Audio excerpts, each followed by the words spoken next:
بسم الله الرحمن الرحيم. ساداتي أنساتي ساداتي، يسعدني ويشرفني أن أنقل لكم مباراة كرة القدم بين نادينا اللي لابس اللون الأخضر، نادي من بلدنا، والنادي الآخر اللي لابس اللون الأبيض، فريق من بلاد الواء. احنا عارفين طبعا ان الدوري بتاع بلدنا فيه 16 فرقة، 14 فريق من بلدنا وفرقتين بس من بلاد الواء. فرقة بتلبس أبيض والفرقة الثانية بتلبس أصفر.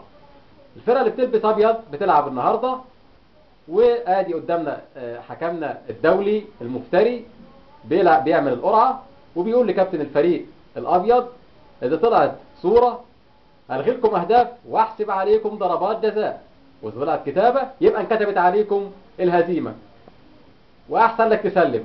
وهم بيسلموا على بعض، ودي أحداث على أرواح شهدائنا، وبنطمنهم إن الدوري طول العمر هيفضل للنادي بتاع بلدنا، النادي الأحمر. وشايفين في المقصورة الرئيسية قاعدين السادة المحترمين أعضاء اتحاد جبلاية القرود، والسادة النصابين والحرامية والمحتلين، وشايفين الجماهير اللي مالية المدرجات عمالة تهتف للفريق بتاع بلدنا، الفريق الأحمر، مع ان اللي بيلعب النهارده الفريق اللي لابس اخضر. بس هي مش مشكله، اهو كلهم واحد، وكلهم بيلعبوا لمصلحه فريقنا، فريق الهنود الحمر.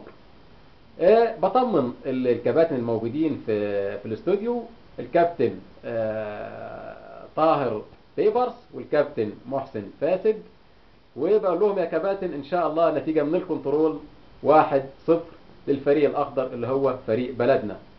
وبقول للفريق اللي لابس ابيض: احسن لك تروح تلعب في بلد تانية، لان نظامنا وقوانيننا مش هيعجبوك ومش هيمشوا. اللي ماشي في العالم كله ما ينفعش يمشي عندنا، لان احنا بلد لينا عاداتنا ولينا تقاليدنا ولينا نظامنا المختلف عن كل العالم كله، ولينا حكامنا ولينا كرتنا المعروفة على مستوى العالم، بس مختلفة عن كل اللي بيحصل في ايه في العالم. فاحسن لك تروح تشوف لك دولة تانية تلعب فيها، لان عمرك ما هتشوف لا دوري ولا كاس عندنا.